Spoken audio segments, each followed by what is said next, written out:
I was not planning on recording this soon, but episode 6, Wednesday episode. Congrats. June 7th. Hop right into it. June 7th, we have a fun game.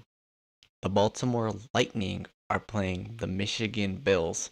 Now, when you first search up Michigan Bills, you'll see Michigan House of Legislative bills that were passed. That's funny. That's very funny. But this will be an inaugural game of 4 exhibition games that the Baltimore Lightning will announce. And also, if you are not aware, you're not aware, of course, the Michigan Bills have, they're the Buffalo Bills in Michigan. That's all they are. They're just the exact same logo as the Buffalo Bills and everything. And it's hilarious. It's so funny. And not to dog on either team because they got players who are just rather trying to play for fun or just whatever they're trying to do. Just get a logo. Get your own logo. Get your own Bill logo. Michigan Bills. You think the Michigan Panthers, which could be a G League affiliate. Who knows?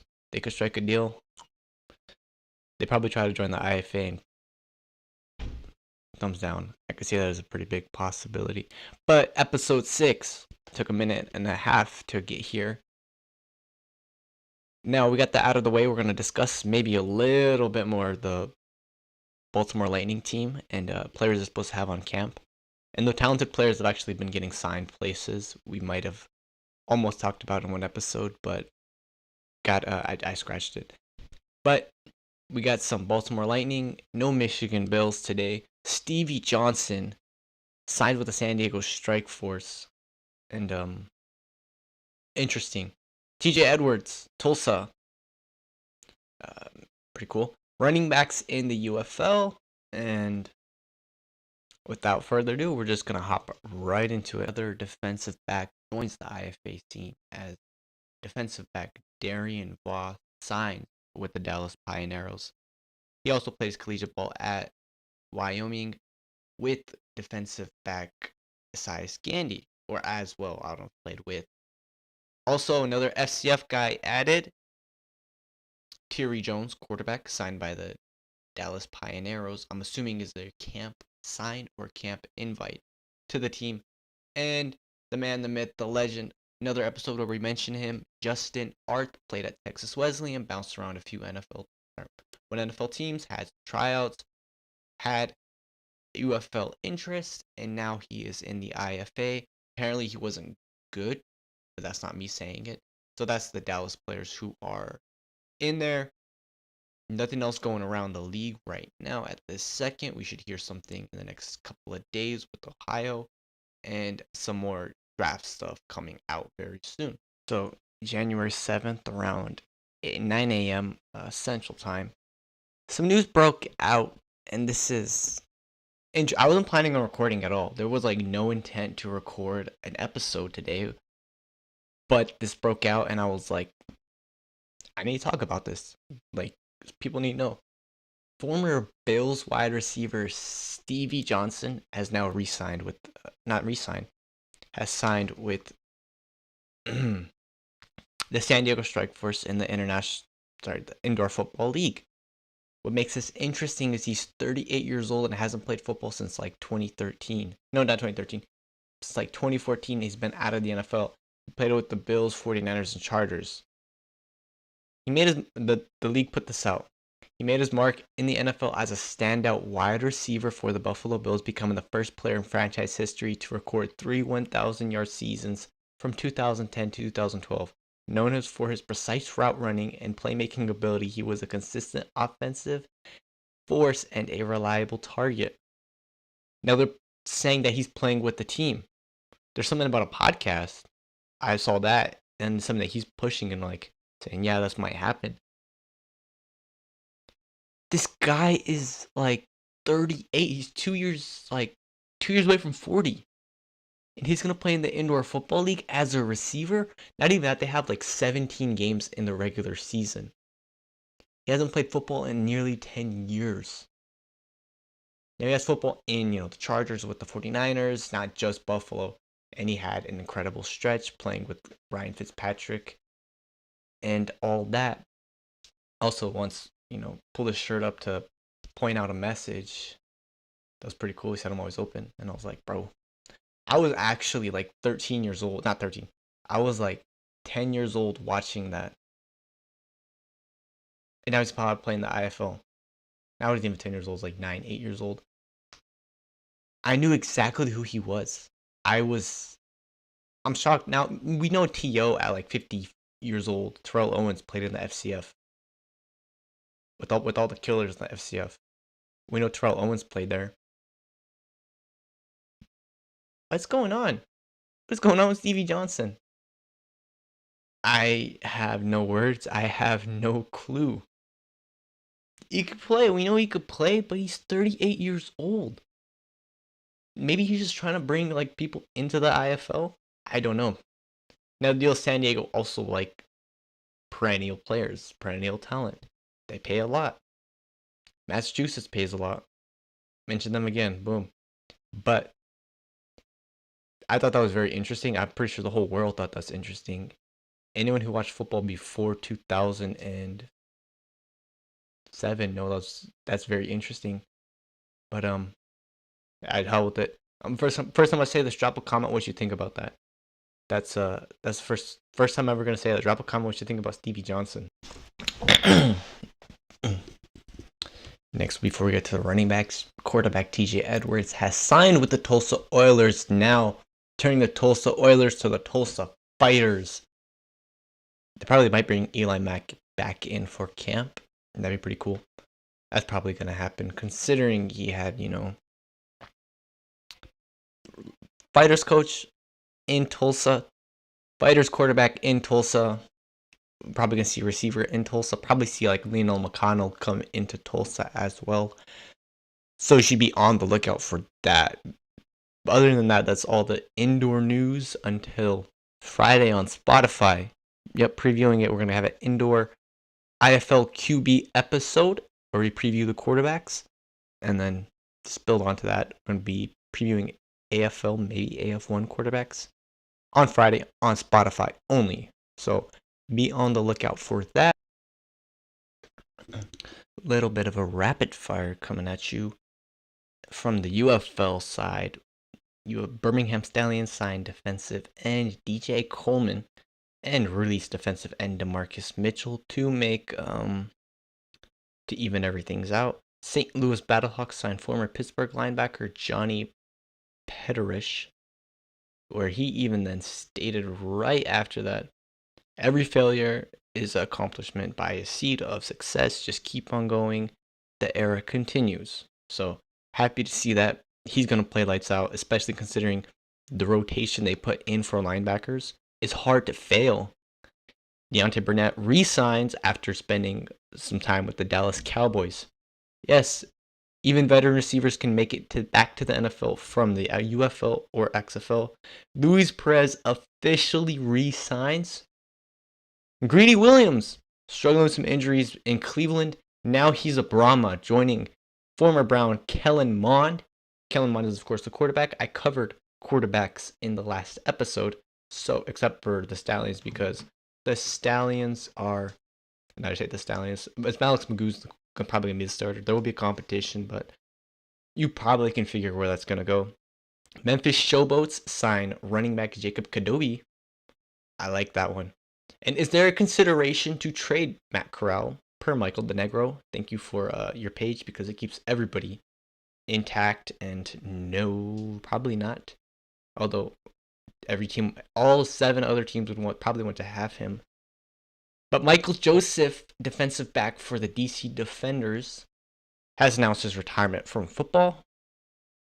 Sad to see him go. He was all XFL and a Defensive Player of the Year candidate back in 2023 in the XFL.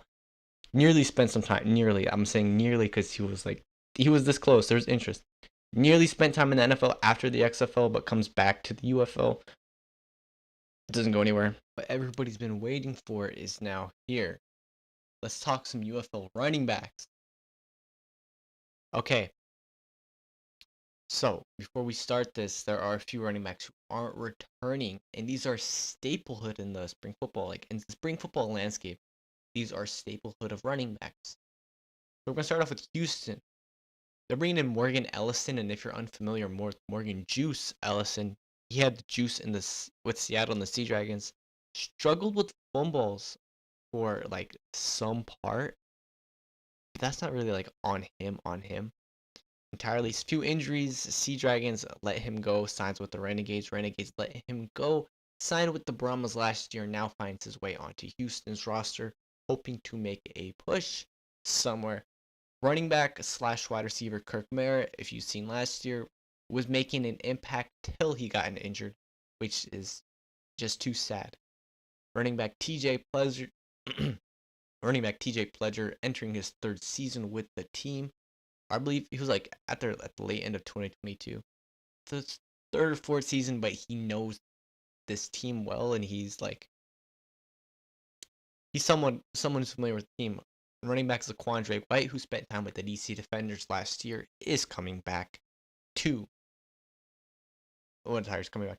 Is signing, sorry, but he's signed with the DC Defenders. He's signing with the Houston Roughnecks. The guy they're not bringing back, who's making everybody be like, damn, is Mark Thompson. Mark Thompson, running back, is not coming back to the UFL, or for at least the Roughnecks. Maybe there are UFL teams that have interest, but he made a post saying, Unk still got it, so that'll be interesting. Memphis, they bring in 3 new guys, as we talked about. Jacob Kadoti. Jacob Kadoti. I spent time with the Browns and the Saints, of course. Running back DeAndre Torrey out of UNT back in 2022. Spent time with the Michigan Panthers, then to the Eagles, then to the XFL with the Vipers, and then got suspended from the Toronto Argonauts in the CFL, and now he finds himself in Memphis. And running back Dwayne McBride, who spent time at UAB, spent time with the Vikings, and he's in Memphis, not Birmingham. Birmingham's not bringing him back. Birmingham faithful. Interesting. Guy they're not bringing back. Removed from the team website is running back Darius Victor. Too sad, but some things have to happen. Renegades, Arlington Renegades. Kalen Balaj, they bring him in. Spent time in the XFL with the Brahmas. Nothing in 2024, really. And now he finds himself on the Arlington Renegades roster. Also played with the Miami Dolphins from 2019 to 2021. And now he finds himself in Arlington. Letty Brown returns. Devin Darrington returns. Devin Darrington playing the XFL in 2020 with the Guardians. Day Hunter, running back. Second season coming out of Liberty, playing with the Renegades, and it's exciting. It's so exciting to see. So much fun to see as well. And then Ike Arbor they're bringing in. Not a lot to say. Now, I'm not familiar with his game. Maybe I'll get accustomed to who Ike Arbor is, or maybe he'll get cut. We'll have to see. Stallions bringing back all 3 guys, CJ Marable, Larry Roundtree, and Ricky Pearsons Jr. Larry Roundtree, I like to call him LR3, because Larry Roundtree the third, so LR3. Pretty nice one to see. Michigan Panthers. What's going on with you, Toa Tua? Back for his third season, longest tender player on this Michigan team. Matt Colburn is back. Colburn was a star-studded player for the Philadelphia Stars. Spent time with the Saints, a lot of NFL experience, NFL veteran, bounced back and forth, and back and forth. And he finds himself in his second season with Michigan. Team's not bringing back Wes Hills. They're also bringing back Nate McRae, who also jumps back and forth between Michigan and the Green Bay Packers. So you might as well call him a Michigan Packer. And the one guy they're bringing in is Jaden Sheridan, running back. Not too familiar with what he has to bring. Next, we have the St. Louis Battlehawks. Now, the Battlehawks are bringing back 2 running backs they had from last season, and they're not bringing back Wayne Gallman. Wayne Gallman is probably done with that UFL scene. Might play over in Canada, but former Giant running back Wayne Gallman, to be exact. But they're bringing back running back Mateo Durant, who had been with the team since 2023 and coached back since 2023. a small Steelers stint, returns back again. Of course, he resigned, did not spend a stint anywhere. Jacob Sailors, another guy coming back. I'm excited for that one. Jacob Sailors, of course, spent time with the Giants and time with the Browns. Like, spent time with UFL running back who's on San Antonio when he was with the Giants. We'll get into that when we get into the Brahmas, of course. And then they have running back Jarvian Howard. Not familiar. No, not any digging on that one. And Kalen Lualis. Not familiar with both of those. But of course, they're probably going to be used as a third running back in rotation unless Sailors goes down. But there are also better options at running back outside of those two. Not saying they're not talented, but maybe they might be what the Battlehawks need. Maybe they might not. Next is the lovable fan base of the San Antonio Brahmas. John Lovett, bringing him back. Not bringing back Anthony McFarland, who spent time with the Miami Dolphins. McFarland, of course, was one of the biggest drivers for that offense. Him, John Lovett, and Morgan Ellison were incredible in the backfield together. And sad that that's not going to be a thing anymore. John Lovett is the only one of those players who's coming back. LaDamian Webb, they bring in. Pretty cool guy. Pretty cool. Nice name. Joshua Corbin was teammate with running back Jacob Sailors while they were at the Giants this offseason or this training camp through preseason. And of course, Jacob Sailors runs out into the field and doesn't get a single preseason snap, gets cut. That's what it is. He'll probably come back next year depending on how the season goes.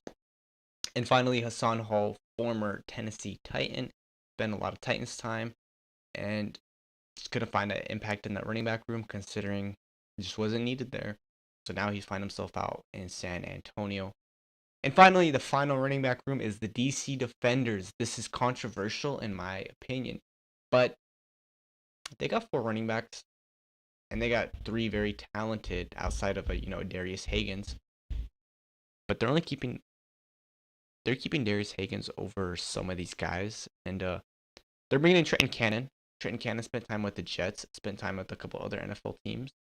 They're bringing in Deion Jackson, spent time with the Colts, split reps with Philip Lindsay back in 2021 when 2022 when Jonathan Taylor was struggling with some injuries. And now they got 2 talented guys, Deion Jackson, Trenton Cannon, and then they're bringing back Abram Smith, who had an ACL tear last year. Now, the biggest question is, no, I don't think they're going to keep these 3 because these are all running back ones. This is not what the Reggie Barlow identity is around. I'm not sold on all 3 of these guys being a running back one. I think depending on how camp goes, Abram Smith is a starter. They keep Higgins and they let Trenton Cannon and Deion Jackson fight over a third down back role. Considering Higgins is the third down back, the third back is Darius Higgins. Trenton Cannon and Deion Jackson, one of those have to go. There's no way you're going to cut Darius Higgins considering he spent, inseparable time with the team. And it's just a bad position. I know that all 3 of these guys are talented. All 4 of them are great. Well, Higgins, the one exception. But maybe week 1 comes around. Higgins is not on the team. Hell with it. Abram Smith not even be on the team. So depending on how week 1 rolls around, maybe we have Trenton Cannon taking the show. And Trenton Cannon does what he does. But the thing is, these guys could have been in the league a lot sooner if they had believed in a product, considering that Abram Smith had gone down last year. If they had either 2 of these guys instead of Puka Williams and a Darius Higgins rotation, which led to Puka Williams getting cut week 1 and brought back and kept getting cut back and forth. Although he's a responsible driver, if you look into, just look up Puka Williams speeding violation or whatever. That could have been one thing that he had off the field problems. But I don't see a world where they don't keep Abram Smith, considering Abram Smith is an NFL caliber. But all these guys in the running back room outside of Higgins are NFL caliber running back. And that'll do it for episode 6. We have an indoor episode coming out, receiver episode for the UFL coming out. This isn't just about the International Football Alliance. This is about what people aren't talking about and discussing. yet. So what am I gonna do? I'm just gonna talk about it. All you gotta do is listen. People don't usually don't listen this late. Well, except for some episodes. I've checked the analytics though, so that's why I shortened this episode a little bit because I'm trying to tap in. I'm trying to learn. I'm trying to figure this out. Make the episodes more listenable or shorter. But that'll do it for episode 6. Leave a comment if you want. Follow if you want. Rate us 5 stars if you want. I'm not asking you to. Subscribe if you want as well. We're on YouTube. We're on Threads as well. Yeah, I'm trying to figure out Threads. Been hella busy with a lot of things going on. But that'll do it, episode 6. And with that, everybody take care.